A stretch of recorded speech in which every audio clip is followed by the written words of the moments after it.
Hello there, and welcome to Gooner U, where there are no degrees because the learning never stops. I'm Dove, a TA here at Gooner U, and my friend Keith is our stalwart distinguished professor of Arsenal and football studies. This week featured two matches away at Bayern Munich for the second leg of our Champions League quarter-final match, and then at Molineux Stadium versus Wolverhampton Wanderers in the Premier League. And in this Passover miracle, we're recording and releasing a day earlier than we usually do, so you're welcome.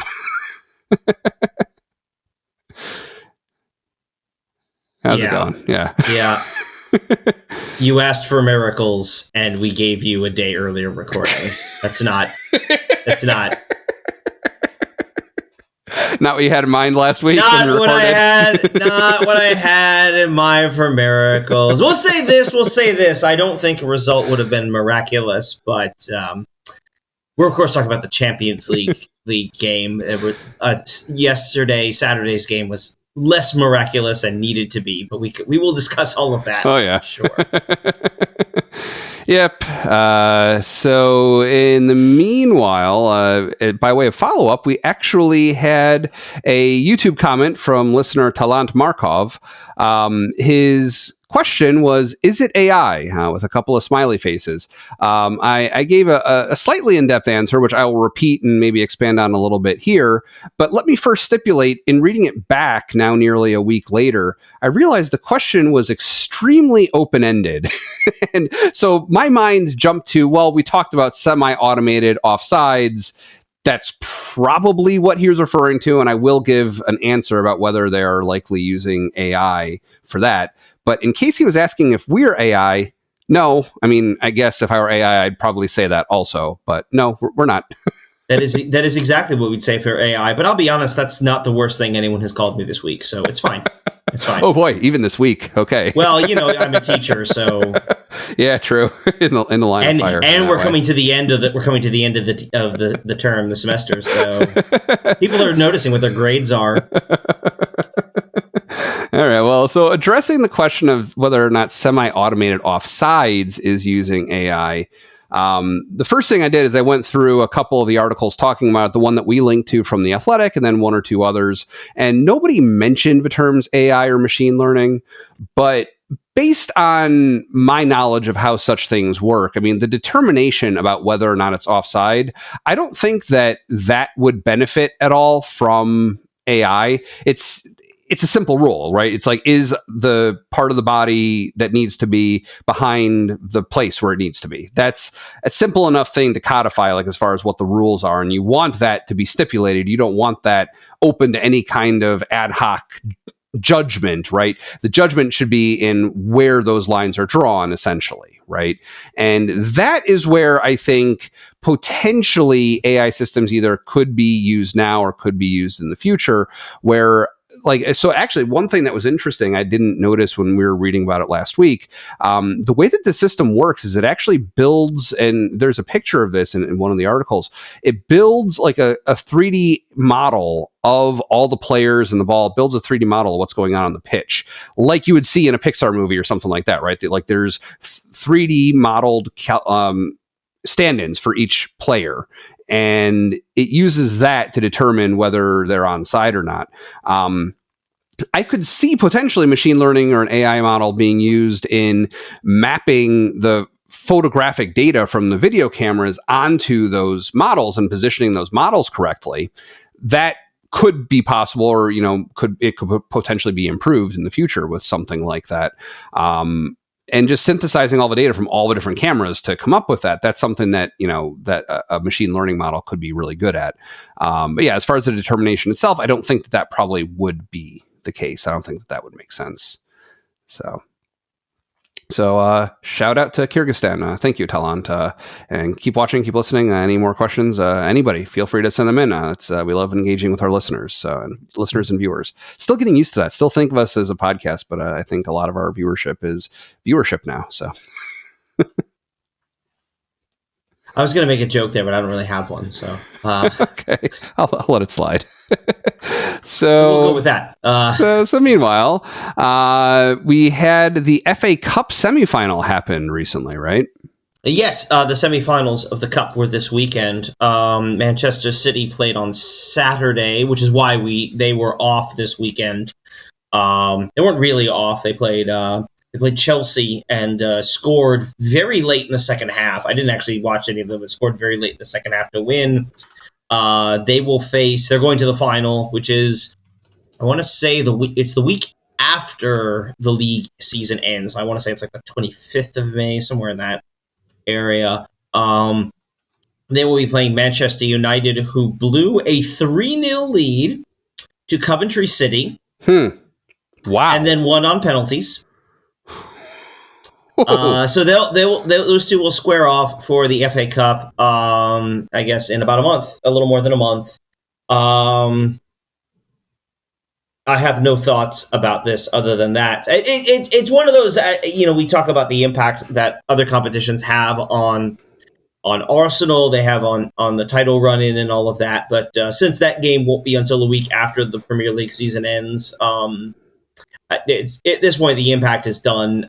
City have the rest of their fixtures lined up. We do as well. So, okay, there you have it. Yeah. All right. But all Manchester FA Cup final for the second year in a row. Huh. Whoopee, I guess.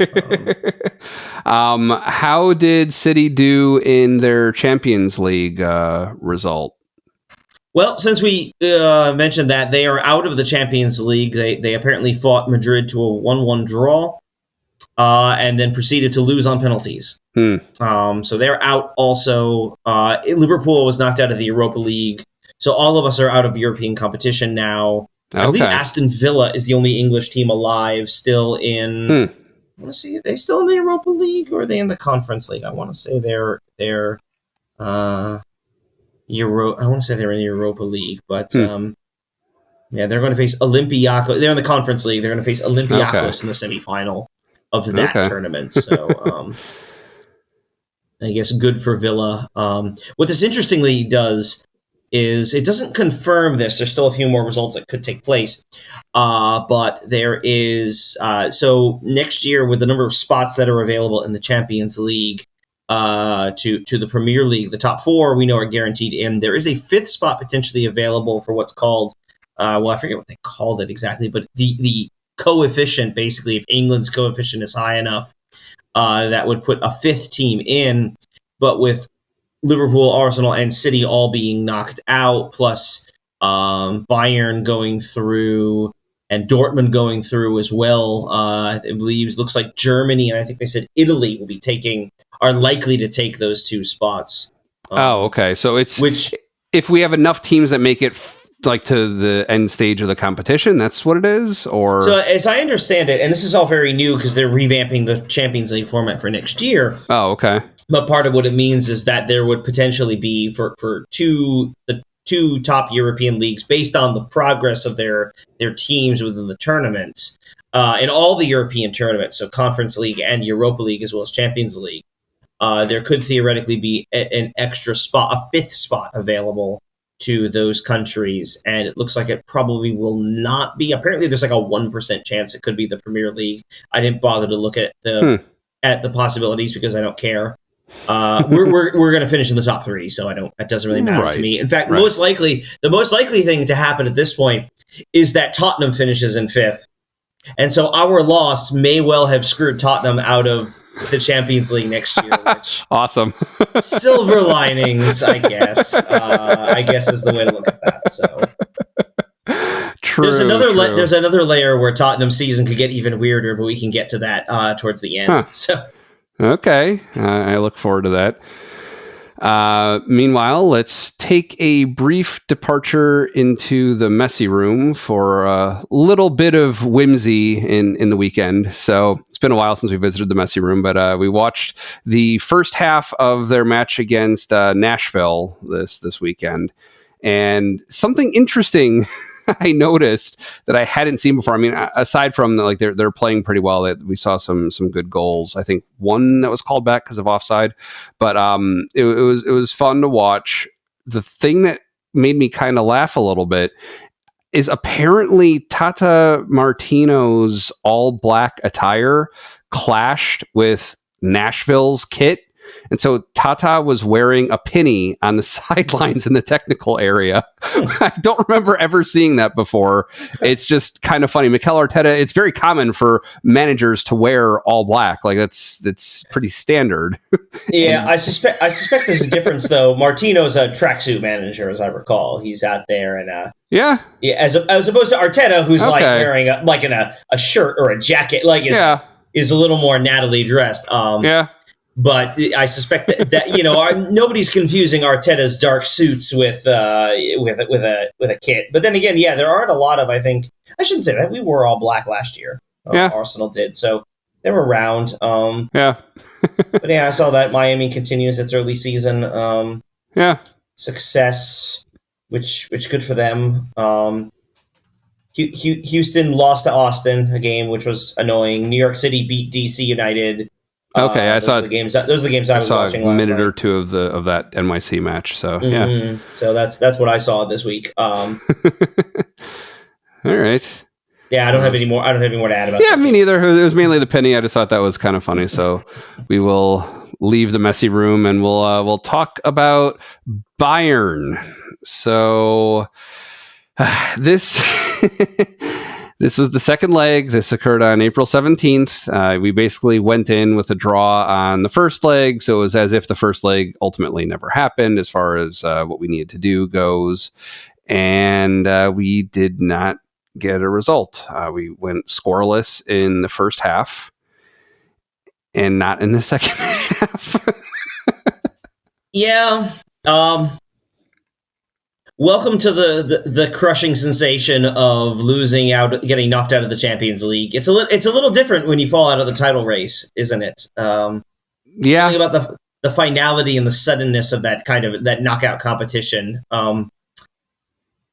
As they said in Ted Lasso, it's the hope that kills you. But I guess from my point of view, so I entered Arsenal fandom with us in the Europa League, right? And watching the documentary where they were hoping to get into the Europa League, basically. I guess that they were hoping for the Champions League and settled for the Europa League. Like they were contending for that fourth spot. Yeah, we kind of ran out of steam at the end of the season. Right. And April is the cruelest month, yada yada. And here we are. So having seen us work our way up to the Champions League and having seen us get eliminated at an earlier stage in the Europa competition than we did this season in the Champions League, I kind of focus on the growth. We got further in this European competition than we did in the ostensibly easier European competition we had last year. By all accounts, like it would be extremely unlikely, I don't know if impossible, but extremely unlikely for us not to qualify for the Champions League for next season. So we'll have another chance to do it again and hopefully get further. I'm not as crushed by it. I think you may have more legacy baggage, like of remembering other teams for Arsenal that have made it and probably made it further in the Champions League. I'm not saddled by that. So I'm happy for what we did do. It didn't crush me. I would have loved to see us go further, but I mean, there's an interesting philosophical sort of argument about that, in the sense, and they're ridiculous. I hate watching them because they're so exploitative. But like you see the pictures, they show little kids crying in the stands when the team is losing, and there's a little bit of that, and which is where I'd be interested in the reverse of this.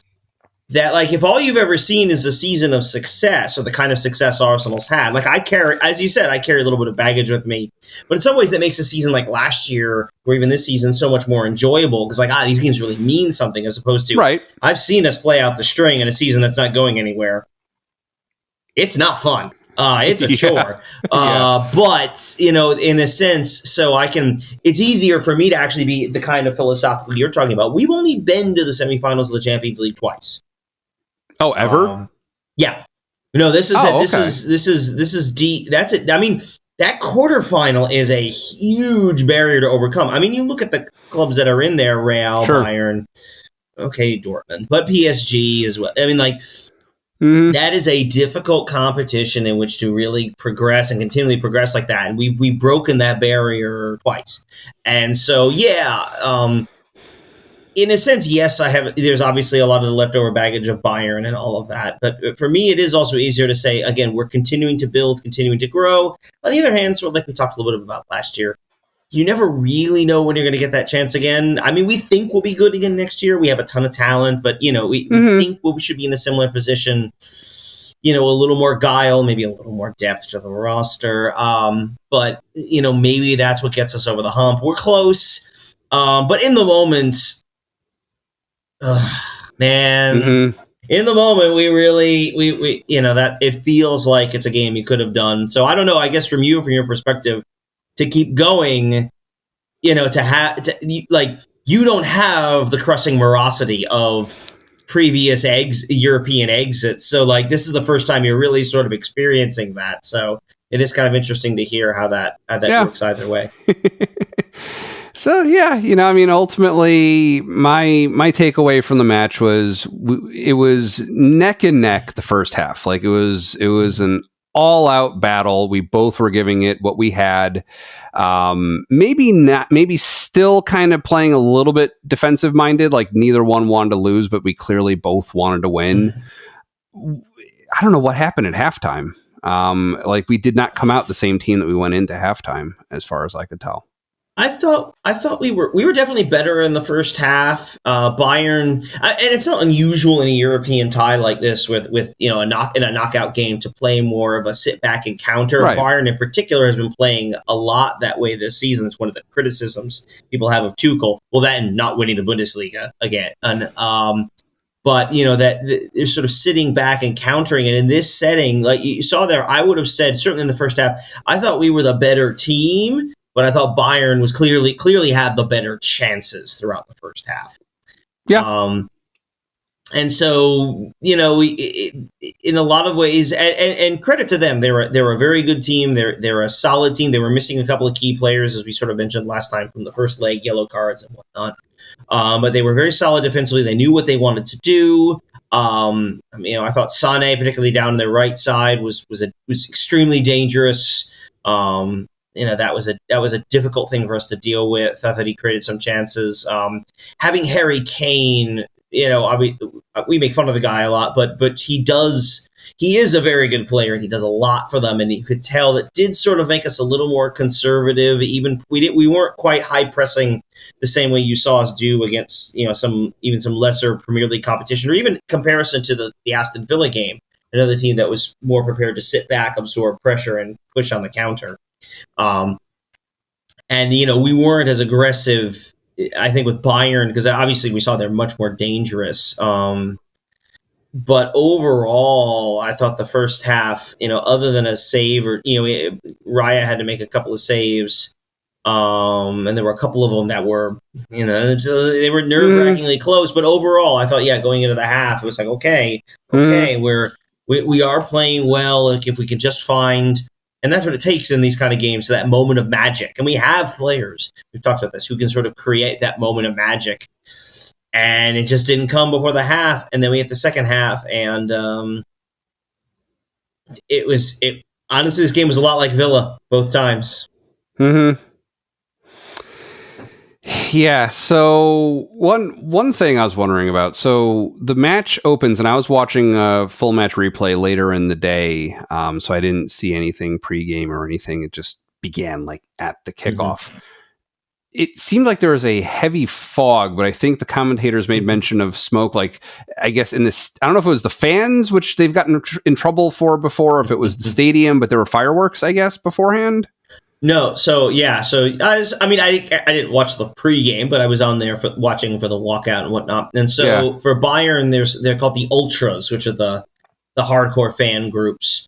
Bayern's Ultras are on the south end, which if you're looking at the screen is going to be off to your right, right behind the goal. And as the teams were coming out, it was just full of flares.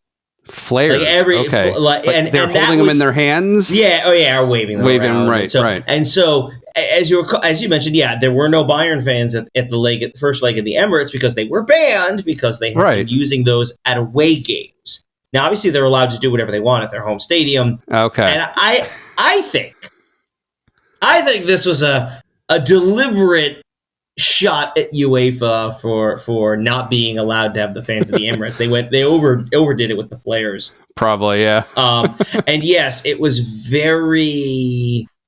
weird looking at the layer of smoke that was over there, but it certainly does kind of add to the ambiance a little bit of the atmosphere of the ground and the tie and all that. A little bit. What I was actually concerned about, I mean, for the first few minutes of the match, I couldn't see who was on the far side of the pitch. All you could see were the ads because they're like glowing through the fog, but I couldn't make out a number of a jersey like on the far side. And I'm wondering what visibility was like on the pitch for the players. I mean, they're not looking through as much of it as the camera is because the camera is like even further away. Yeah. But I wonder if it impacted visibility. That would be interesting. I mean, probably a little bit. It lifted within 15 minutes, so I'm not saying it had like a severe impact on the game or anything. I think you're right from the perspective of when they're on the field, when you're that much closer to each other. I think it was much easier to see. I think it's one of those that does look worse on TV than it does when you're actually in it. The boards. I'm convinced those boards were being superimposed by the broadcast. They did not look real.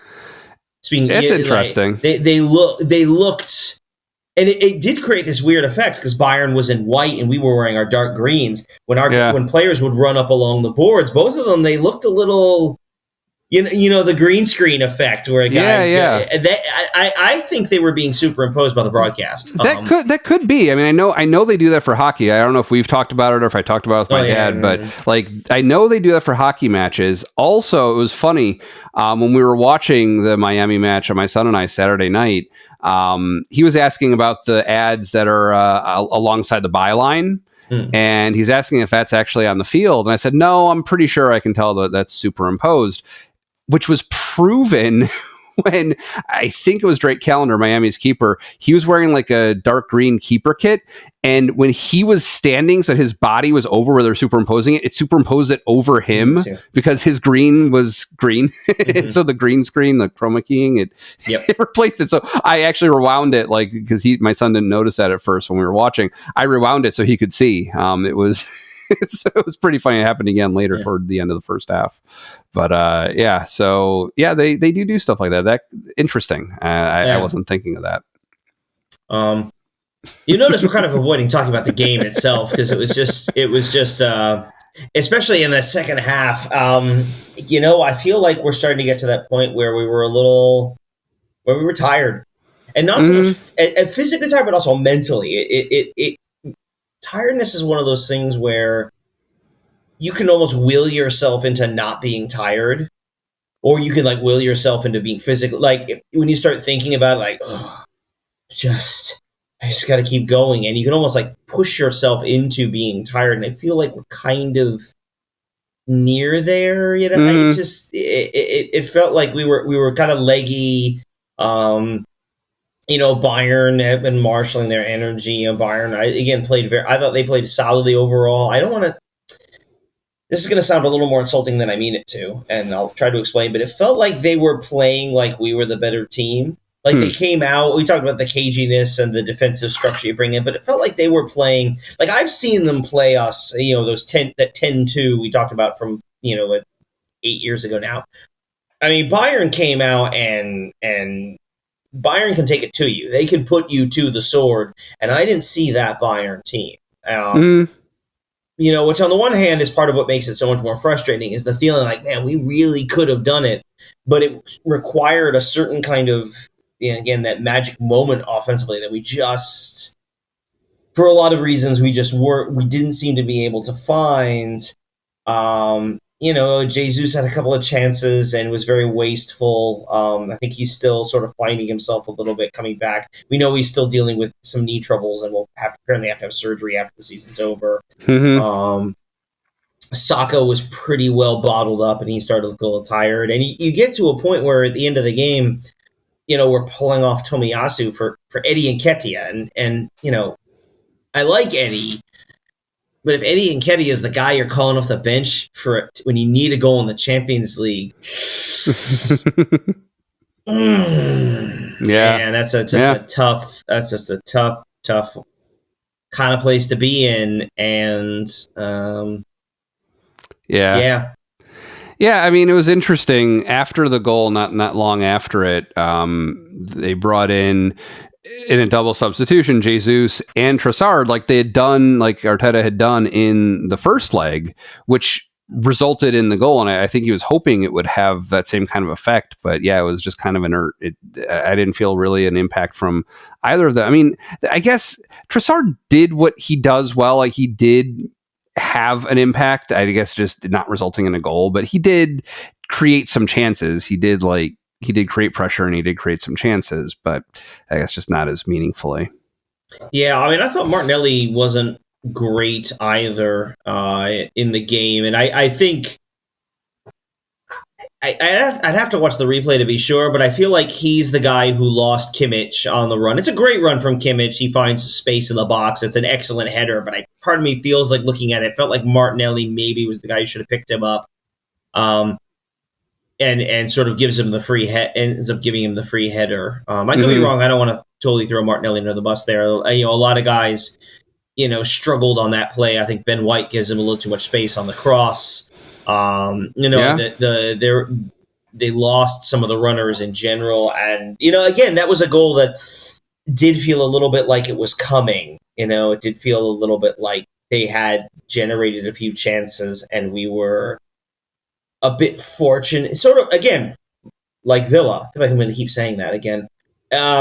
It felt like we were. They were getting just a little bit. They were getting closer and closer, and we weren't able to seize the game and really sort of turn it back. And then Kimmich is there, and it's 1-0. And it's another instance where it's like the mistake getting punished, right? Like we let them slip through, and they're a good enough team that they capitalized on it. And yeah, one kind of, I wouldn't call it a silly question, but it's kind of an interesting thing I noted, and I wanted to check if you could tell if I was right. So we have Kai Havertz, who is our only German player, and then Bayern has Harry Kane. Is he their only English player? It's kind of funny, the symmetry there, if that's the case. No, they do have one other. Okay. I don't know that roster to be sure, and I had forgotten. He started actually, Eric Dyer, who is their central defender. He is technically on loan from Spurs, which especially is frustrating because, I mean, not that Dyer is a bad player. He's not, obviously. But and I thought he was pretty good, actually, Tuesday. But it's frustrating. So I'll relate this back probably about a decade ago, as Arsenal was kind of dipping towards. They were still in the Champions League, but clearly sort of a step below the Bayerns and the Reals of the world, and trending towards the club that eventually wound up in the Europa League. There were some comments about the players we were signing. Players like the one that goes Lukas Podolski, who was a German player we had signed. And the comment was sort of, Arsenal are signing guys who we already know aren't good enough for Bayern. How would they expect to compete with Bayern? And there's a part of me that's like, Eric Dyer? Really? That's in a knockout stage game of the Champions League, the Germans Bayern is turning to Eric Dyer. To his credit, was good, but again, sort of it reinforces that sense of like we're the better team. I feel like we could have done more than we did in this one.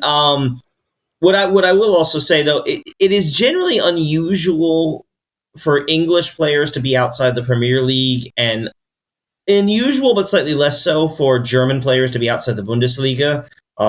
Really, it's unusual for German nationals to play for anyone other than Bayern, which is a whole other thing. I mean, given the quality of those leagues, Spain and Italy are very much the same way. Given the quality of the domestic league, there's less of an impetus to go abroad than there would be if you were a top player from another country whose league isn't as strong. France, to be honest, there are French players all over the top. The big four leagues, as opposed to French internationals all over the leagues, except for Ligue 1. But you're seeing it a little more. But English, I should say the English in particular, the Italians especially are very what's the word I'm looking for? Parochial, in that the Italians tend to play in Serie A. The English players, for the most part, will play in England, and some of that's because of the stylistic differences of the league. Like, it's hard for an Englishman to go to Spain and play in La Liga, the La Liga style, just because it's not the way they It's not the way they grow up. It's not the way they're raised. You do increasingly see a lot more youth players from a lot of countries, including the U.S., going to Germany. The Germans do a very good job developing youth players in a lot of ways. Borussia Dortmund's the biggest of them that does that really well. But you're seeing a lot more players. Jude Bellingham, who's an excellent young English player. And he's now at Real Madrid and scoring goals like crazy there. Actually did most of his youth work not in an English club, but actually did it in Germany at Dortmund. So you are seeing increasingly these kids going to the German sides for youth development. And there is increasing players moving throughout Europe, especially at younger ages, especially for players from a big four country moving to another big four league. But still, Arsenal has a reputation of being a more international side, and a lot of dates to Arsene Wenger in the early 90s, or late 90s, and early 2000s. But Germans outside of the Bundesliga and Englishmen outside of the Premier League are relatively rare. I mean, I still remember, I don't remember exactly when it was, but when David Beckham left Manchester United for Real Madrid, like that was an Englishman is leaving Manchester United and going to Spain? It's David Beckham, who of course was like massive, his Q rating, so to speak, was vastly outpaced his actual ability, but that's partly just a standard of just how famous he was as a person, and still is, of course. But I mean, obviously, very different at a different place in his celebrity now. But yeah. All right, well, so is there anything else you wanted to discuss with this match? We got all of our general feelings out. Any finer points that you want to touch on before we move on? The thing that sort of bothered me a little bit in this game was the lack of danger we had on set pieces. Like, we talked a lot for a season about how good we've been at set pieces, and we are, but it has felt the last couple of weeks like we're missing that edge. And this was one here. I mean, granted, it took us a long time to get a few corners and free kicks. Right. Which is not a comment on the officiating. Especially corners, we just weren't putting ourselves in position to get those things. Right. Except, of course, I know you noted this, and you're right, the one corner we absolutely should have been given. I'm only going to be so angry because, honestly, I can't say that we really would have done anything with it. Mm-hmm. But, I mean, that's still an opportunity that's gone begging that we really should have had, and that was very frustrating, especially at that point. But we had a couple of other opportunities late. We had one shortly. Yeah, Saka had the corner there right in stoppage time, right at the very end, and it was just... Yeah, that was it. That was our last chance, and nothing. Yeah, and nothing. It wasn't even close. No, it was a way too short a kick for anyone to do anything with. Yeah, and so that's it. It's something that it is a little bit concerning. Some of that I wonder if this is the tiredness, but also is like, I mean, those are the opportunities, especially in a knockout tie, you have to work with, and I feel like we're getting a little. I wonder if that's a bit of where our tiredness is leaking in. So frustrating, the final word here, a bit frustrating to lose, period. Obviously, Bayern is still really good. We talked about this. Yes, they're not the Bayern they've been for the last decade, but they're still obviously very good, very talented.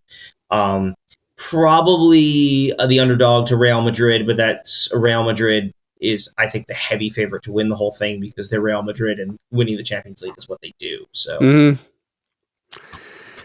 Yeah. All right. Well, meanwhile, sports have started this week.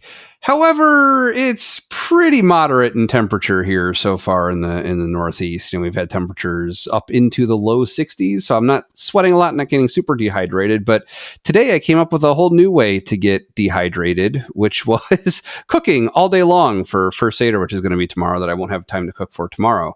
So I figured that I would try live on the show a new flavor of liquid IV that I have not yet tried. So I've been talking for a while about strawberry lemonade, which is the first one that I got, and I had that for a while. So I'm going to tear open The lemon lime flavor is what I randomly grabbed out of the 4-pack, and I'm going to try this out. So this is a flavor that is very widely available. So if you don't care about using our promo code, if you don't want to save that money on it, it is available all over the place.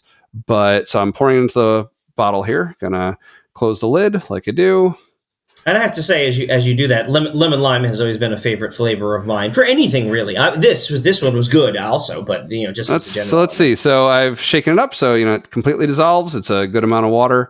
I will say, going into this, lemon lime can be hit or miss for me. Like, some things are good, some things are bad. I've never been a fan of certain other hydration drinks that come in a lemon lime flavor. So we'll see how this goes.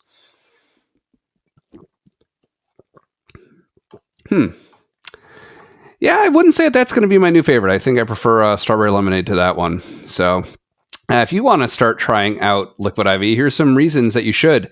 Liquid IV, of course, is the category-winning hydration brand fueling your well-being, and their hydration multiplier is the one product you're missing in your daily routine. In just one stick, like you saw, it's a packet that you tear open, you get 5 essential vitamins and 2 times faster hydration than with water alone. You can use it first thing in the morning before a workout, when you feel run down, after a long night out, on long flights, and after cooking all day long. It contains 5 essential vitamins, B3, B5, B6, B12, and vitamin C, and Liquid IV believes that equitable access to clean and abundant water is the foundation of a healthier world. So if that sounds good to you, you can get 20% off when you go to liquidiv.com and use code Gooner at checkout. That's 20% off anything you order when you shop Better Hydration today using promo code Gooner at liquidiv.com. There is also a link in our show notes or description to check it out, so give it a shot. So I'll continue to taste it as we continue through the show.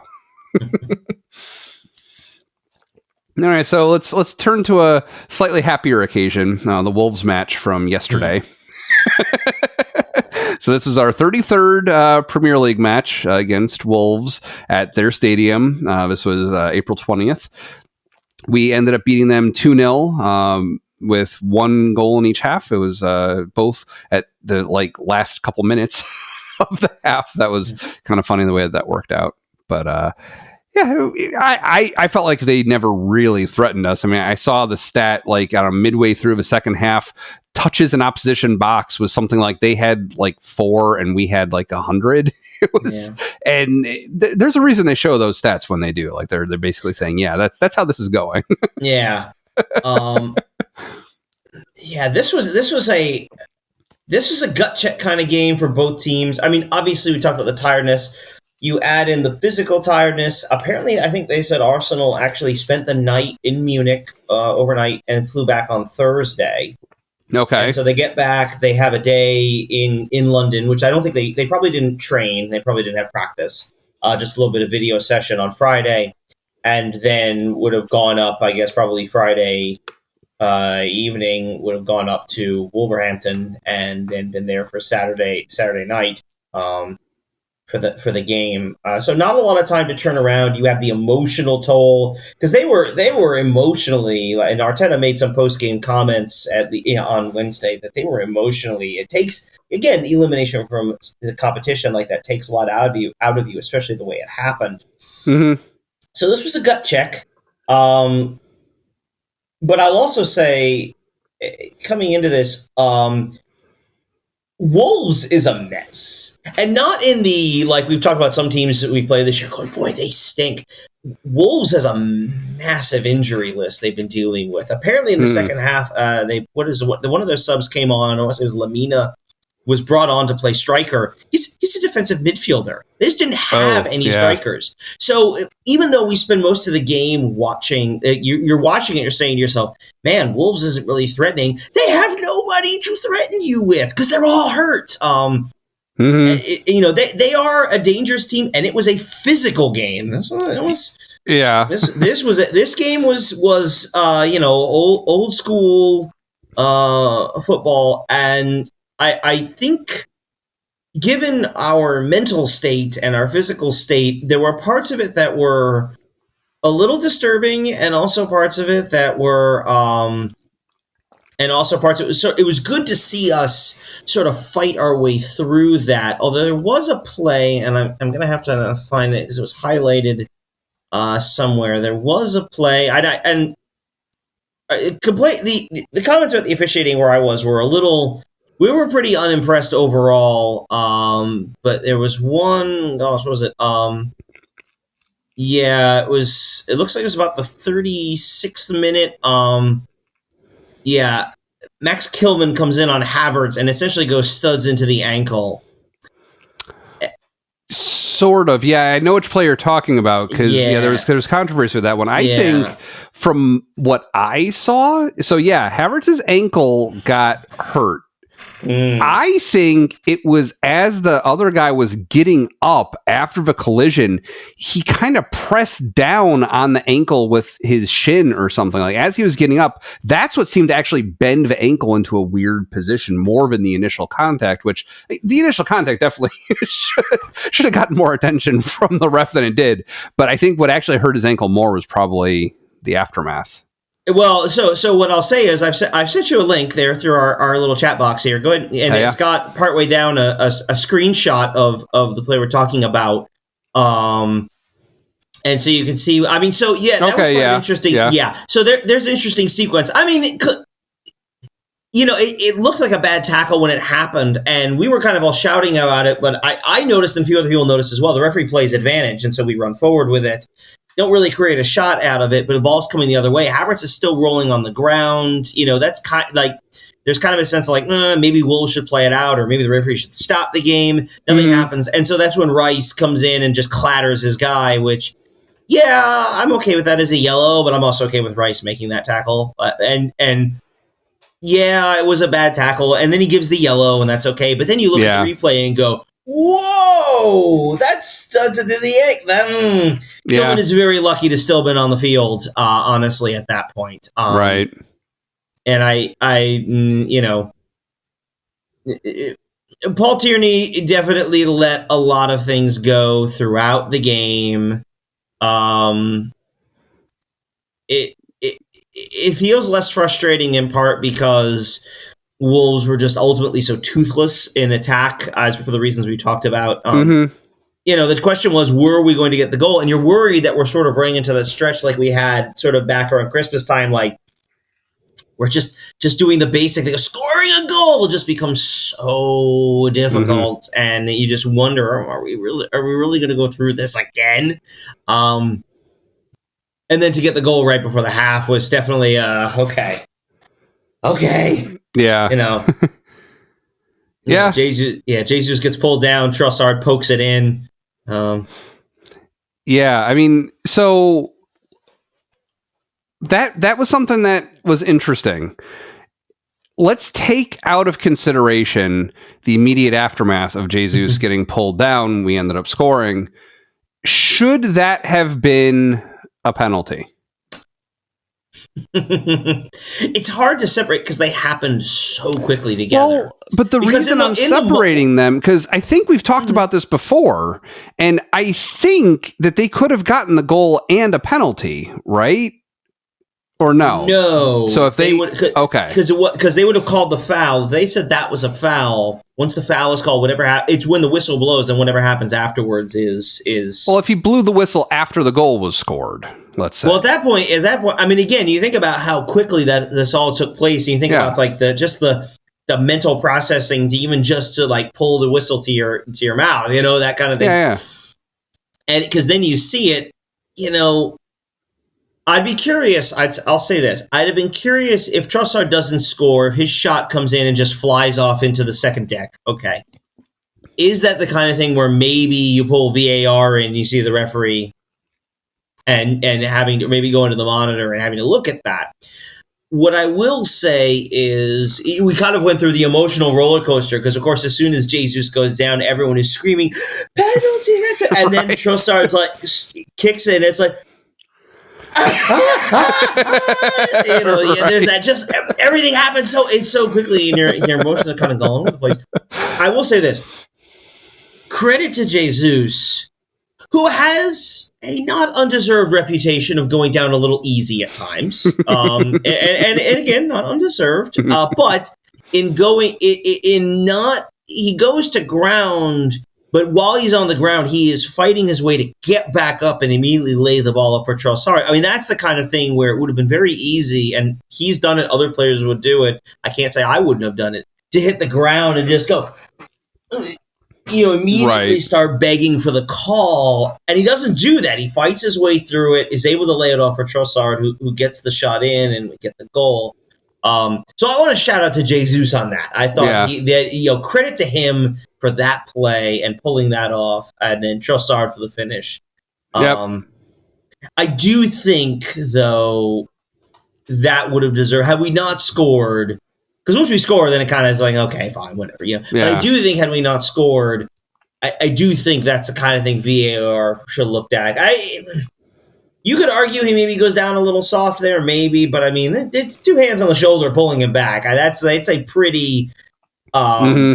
And there was another one later in the game where Saka was had to the guy's just hanging off of him, both arms. And he basically by the time he tackles him to the ground, and there's a part of me that's like, I wonder if Tierney is waiting for Saka to break away. He doesn't want to blow the play dead, give him a chance to break away. But there's another part of me that was like, dude, that was like 5 seconds. Like, what do we do? Like, he had to tackle him before you did it. Like, at some point,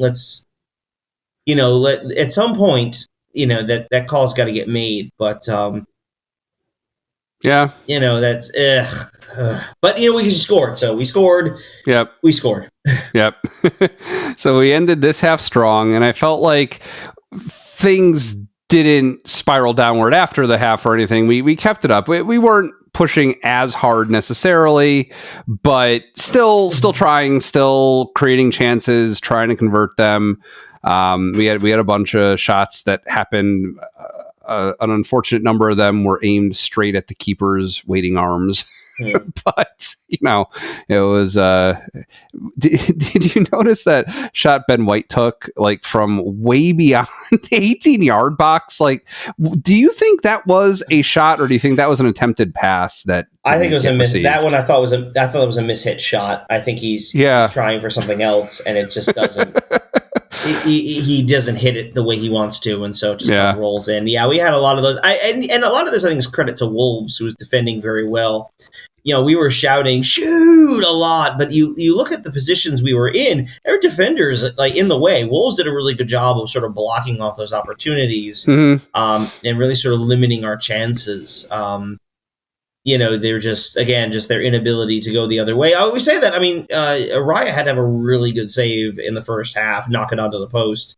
Yeah, which again is getting some of those Villa and now Bayern flashbacks. But I thought, he got like one finger onto it and deflected it just enough for it to go clear, just to get into the post. The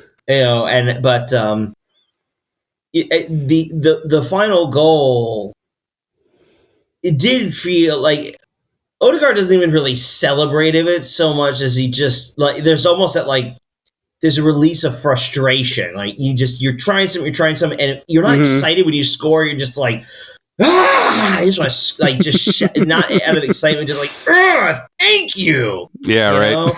And that's what that one felt a little bit like. And it's a heck of an angle, too. Holy cow. Yeah. He was deep and is able to curl it in from the side. Right. There was a frustration, I think, in that finish, but it did obviously, that killed the game. The game was over at that point. It was kind of over, but then obviously, 2-0. Well, that was in the 5th minute of stoppage time, but that was also after 15 minutes of what I noted was a pretty tense period. It felt like they were amping up a little bit from like the 80th minute or so on, where it felt like, okay, we gotta be on our toes, like gotta make sure that we don't let them draw even. It was a little tense. A little bit. I mean, some of that I think is that's the scarring we talked about. That sort of we've seen that happen, right? Where we don't get the second goal, and all of a sudden we give it up the other way. So I think there's a little bit of that. Because again, they didn't really carve out any chances. I thought late in the game, it felt tense because you really wanted the goal and you're worried. Oh my God, we're gonna have another breakdown and we're gonna draw points, and then we're not gonna pull ahead of City, and they're gonna be playing, and then Liverpool is tomorrow, and all of this. But then we got the goal and it was fine. and it was 2-0. And shout out David Raya with the clean sheet again. With the Arsenal defense with the clean sheet again. Raya's got 13 clean sheets in the Premier League this year, which is So a couple of points there that are interesting. So they mentioned that stat during the match, and he's like 5 ahead of the next closest or something. Yeah. And what they mentioned was even more impressive about that is the number of matches that Ramsdale has played for us too. It's not even like Raya has been in every match for us this season, so it's even more impressive. Also, that we apparently set a new club record for consecutive clean sheets away. This is our 6th away clean sheet in a row. In the league. In the league, obviously, yes. Obviously at Bayern and at Porto, the 2 Champions League games, obviously. Right. But that's really cool. That's like, when you talk about a club record for a team that's been around like 150 years plus or minus, like it's that's something. That's pretty cool. Yeah, shout out to us. I mean, again, Saliba and Gabriel I thought they were both really good yesterday. I think they are the best center back pairing in the league. I have no compunction about, or I would argue that. Yeah. And of course, Raya has played very well. We've talked about this before, right? Because he doesn't see a lot of shots. Sometimes mentally, it's a little harder to stay in the game.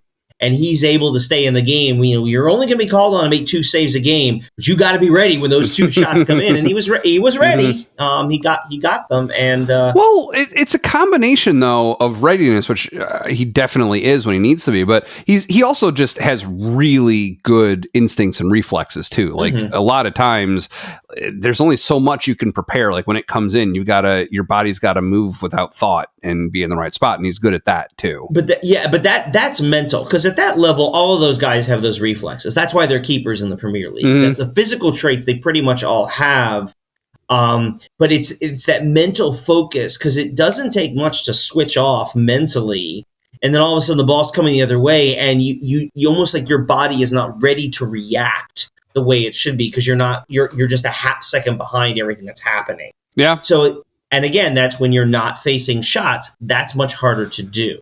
Mm-hmm. To stay engaged in the game, especially when so much of the action, as we saw in this game, was way on the other end of the field. So right. But go ahead. Shout out to the defense. That was all. Great job. Oh, definitely.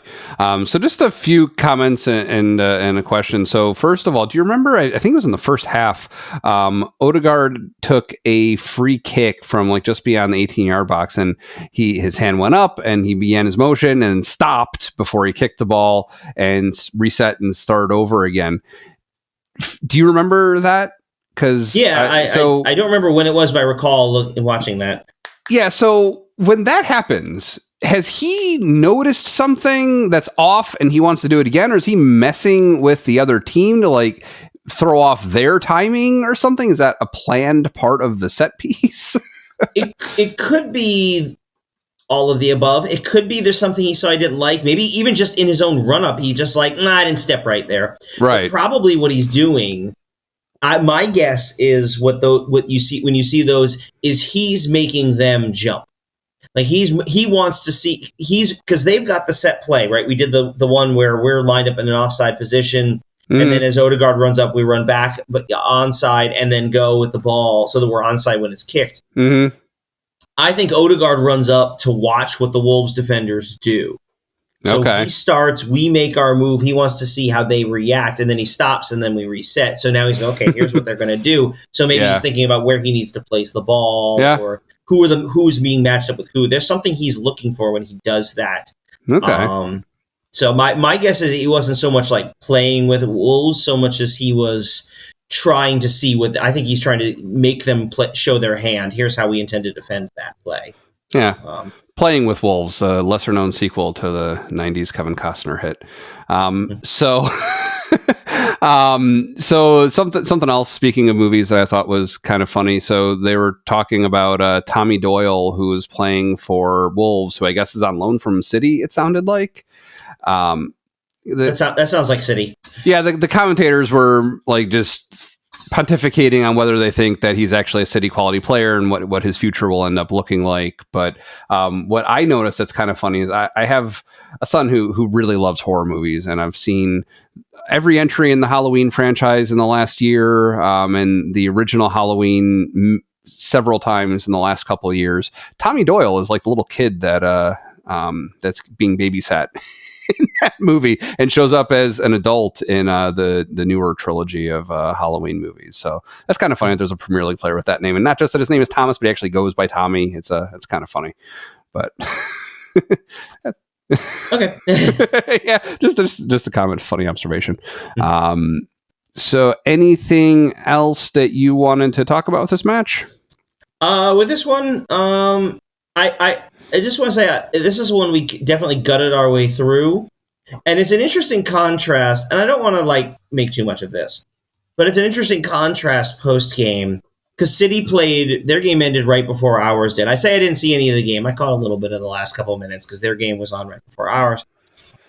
And after their game and the post game,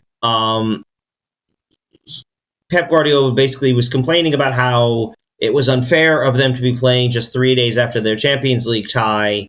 And, on some level, I guess, could they have played the Sunday semifinal as opposed to Coventry City and Manchester United, who had more time before the game? Yeah, I guess.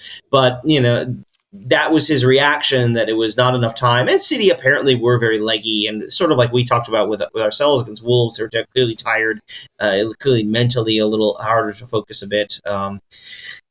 But we'll also point out that this was City's fourth game in 13 days. 4 games, 2 games a week, 4 games in 2 weeks.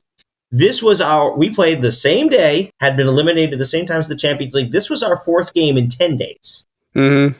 And after the game, Arteta's response was basically to talk about how proud he was of his team for what they had done to push their way through. And Pep says that sort of thing too. So shout out to Arteta for, keeping the focus where it belongs on the quality of the team and all of that. I mean, the fixtures are congested. This is just how it goes at this time of year, and everybody knows that. Yeah. Just how it goes. Yeah. No, agreed. All right. So player of the week, what are your thoughts? I thought about this one a lot because there weren't a lot of players. I walked away from the Bayern game saying to myself, wow, they were really impressive, or man, they did a really great job. Yeah, it's a tricky week, definitely. Though I think, and honestly, my opinion was changed in part because of how he finished the Wolves game. But he played well, I think, overall in both of them. I'm going to say Declan Rice. Mm-hmm. I think overall Rice does a lot for us. And I thought he was solid, and especially in the last 10, 15 minutes of the Wolves game when we were definitely feeling it. He's still on there. He really did a lot. We talked about maybe they were starting to wake up a bit. He did a lot to sort of snuff out those chances. And he's a lot of the reason they weren't as dangerous as they were in a game that could have really turned sideways. Odegaard was pretty solid all week. Saka had some moments of magic, but it was definitely, I didn't think, at his best against Bayern. Mm-hmm. The central defenders we've talked about overall did okay, but man, losing the body. I thought Saliba in particular still looked a little off in the Champions League game. So I'm going to say Declan Rice. I thought he had a really nice game. Overall, a couple of nice games. Again, Jesus and Trossard did some nice things. I think Jesus was too wasteful. Trossard not quite as dangerous, both in the Bayern game, but combined for the big goal at Wolves, and so we're 2-0 to the good tonight. Yeah. I guess it's tricky. Yeah, this is a tough week to call. I kind of almost am going to go with Rice by default. I noticed him yesterday also. And it's been a while, just kind of like a rotational citation, I guess. He's done awesome things all the time, and definitely one thing that was funny. The commentators were mentioning yesterday. One of them said something which the other guy who he was commentating with said, "Oh, Bobby Charlton reference" or something like that, and then they were going on for a little bit about how basically people think of Bobby Charlton as being forward, but he was actually pretty much Declan Rice's position, like a central midfielder. And then they were asking how many Americans even know what they're talking about Bobby Charlton. And I thought that was kind of funny because we watched United recently. So I know a lot about, well, more than the average person, I would say, about Bobby Charlton. Although I still didn't get the reference, whatever phrase he used that I guess was a paraphrase or quote from Bobby Charlton, I didn't recognize, but... Well, the only thing I'd say to that is if you're the kind of person who's watching the Premier League, yeah, you've heard of Sir Bobby Charlton? Yeah. He's like one of the most famous English players of all time. Yes. Yeah. That's a little condescending, even for an Englishman, I have to say. You heard of Bobby Charlton? I mean,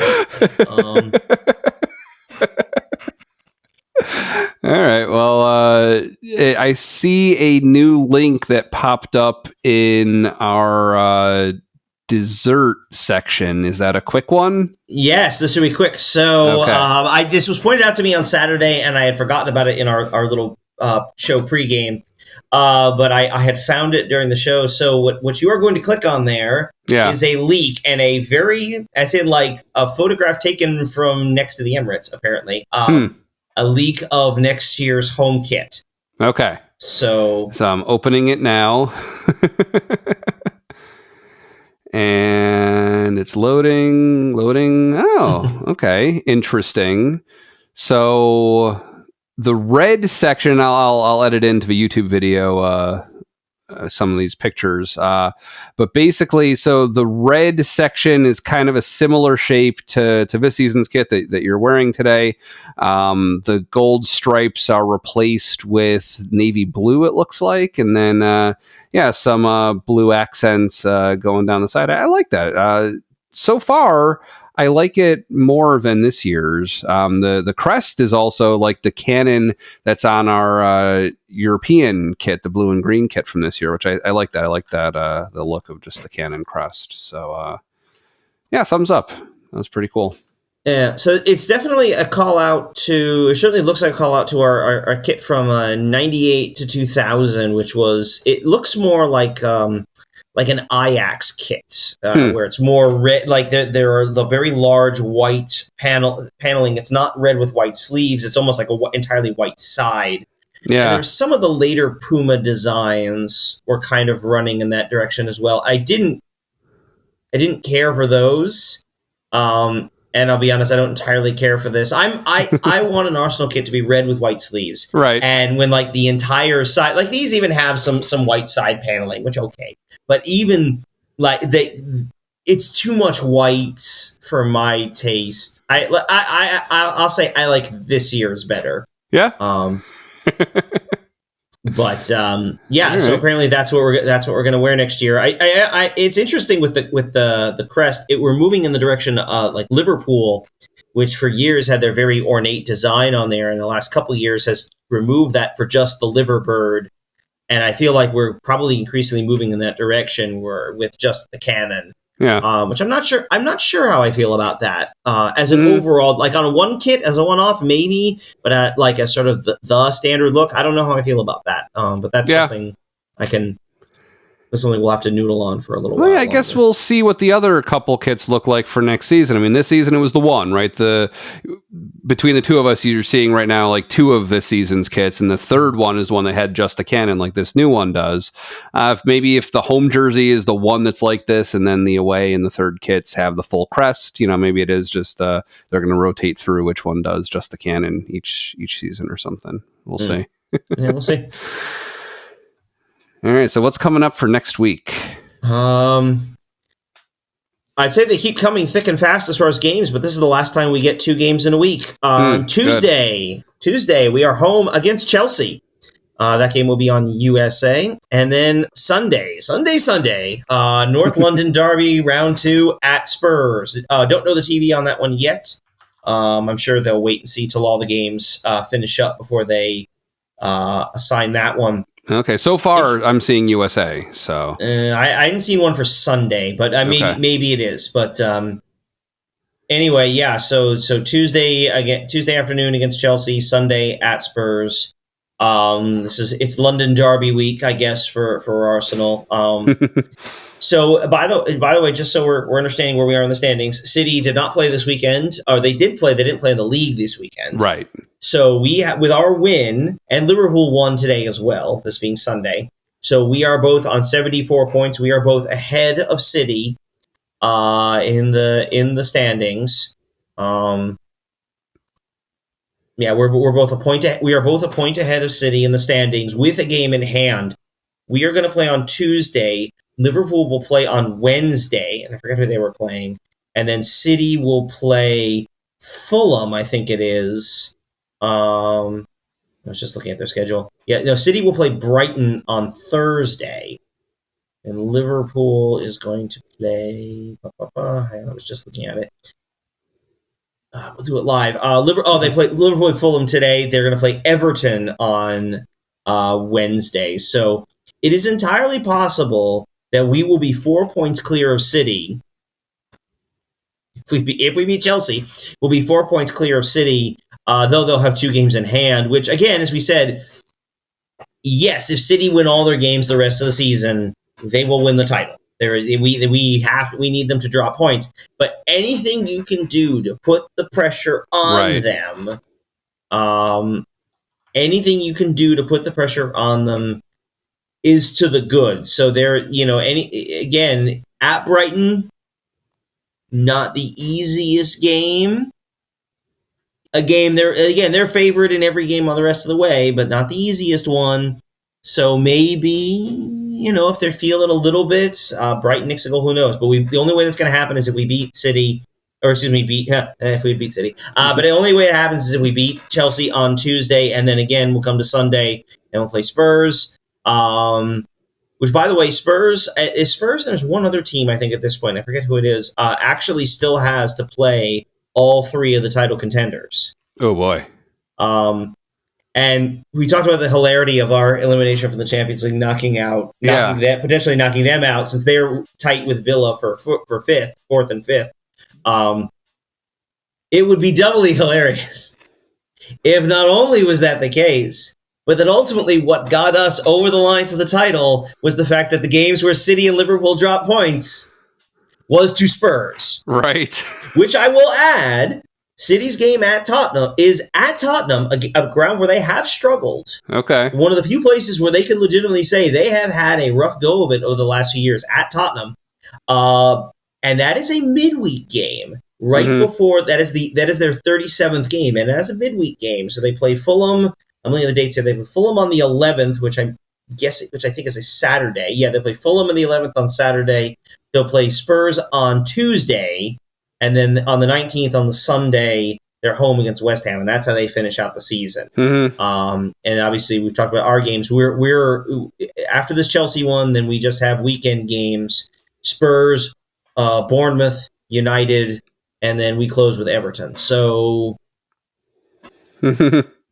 All we can control is to beat Chelsea, and it's always fun to beat Chelsea. So let's beat Chelsea, and then beat Spurs, because it's always fun to beat Spurs. Yeah. All right. Well, thanks for joining us at Gooner U. If you're watching on YouTube, you can listen to our show on Apple, Spotify, and some other places. If you're only listening, try watching us on YouTube. There's a link in the show notes to take you there. Wherever you watch or listen, join other smart and considerate listeners like yourself and like, subscribe, rate, review, comment, or share the show. Again, thanks to our sponsor, Liquid IV. You can find us on Twitter to get updates and ask questions, and you can check out our description for links to everything we talk about, including our sponsor and our Twitter pages. Again, my name is Dove, and you can find me on Twitter at Dove Frankel. With me, as always, is Keith, and you can find him in a pub watching Arsenal matches. London is red.